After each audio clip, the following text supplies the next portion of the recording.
শুরু করে দিয়েছে।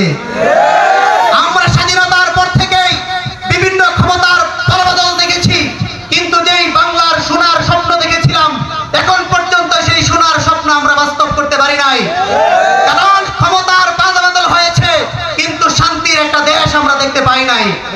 আমরা বুঝে গিয়েছি এই মানব রচিত মনোভাব দিয়ে কখনো বাংলাদেশের শান্তি প্রতিষ্ঠিত হবে না। বাংলাদেশের জমিনে যদি শান্তি প্রতিষ্ঠিত করতে হয় তাহলে একমাত্র আল্লাহর হুকুম দিয়ে সম্ভব। মানুষের মতবাদ দিয়ে বাংলাদেশে কখনো শান্তি প্রতিষ্ঠা সম্ভব নয়। এই আল্লাহর হুকুম প্রতিষ্ঠার প্রতিজ্ঞাবদ্ধ হয়ে বাংলাদেশ জামাত ইসলামী কাজ করে যাচ্ছে। আমরা স্বপ্ন দেখি এই বাংলাদেশ জামাত ইসলামীর মাধ্যমে আগামী দেশ আমরা শান্তি প্রতিষ্ঠা করব। পারবো না ইনশাআল্লাহ? আল্লাহ রাব্বুল আলামিন যেন আমাদেরকে সেই তৌফিক দান করেন। আমাদের বন্ধু সংগঠন ওরা বলতে চায় তোমরা ইসলামে কোনো রাজনীতি নাই। ইসলাম মানে আমাদেরকে বোঝাতে চায় শুধুমাত্র নামাজ, রোজা, হজ, যাকাত পর্যন্ত সীমাবদ্ধ। কিন্তু আমরা বলতে চাই যে রাসূল আমাদেরকে ইসলাম প্রতিষ্ঠার শিক্ষা দিয়ে গিয়েছেন। আপনাদের কাছে জানতে চাই, বিগত দিন যারা সরকার ছিল তাদেরকে আমরা রাজনীতিবিদ মনে করি।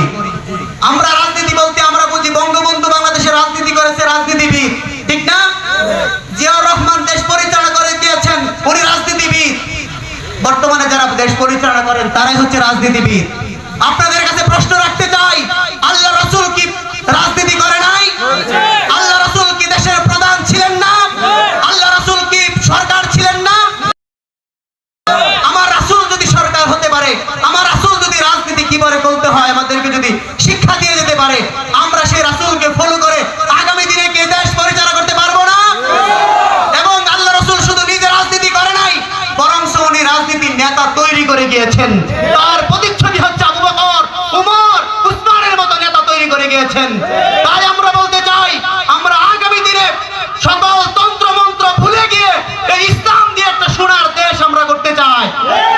আগামীতে আবার একটা বিপ্লব হবে, সে বিপ্লব হবে সকল চাঁদাবাজ, অন্যায়, দুর্নীতিবাজদের বিরুদ্ধে। আবার একটা লড়াই হবে, সে লড়াই আপনারা কি প্রস্তুত আছেন?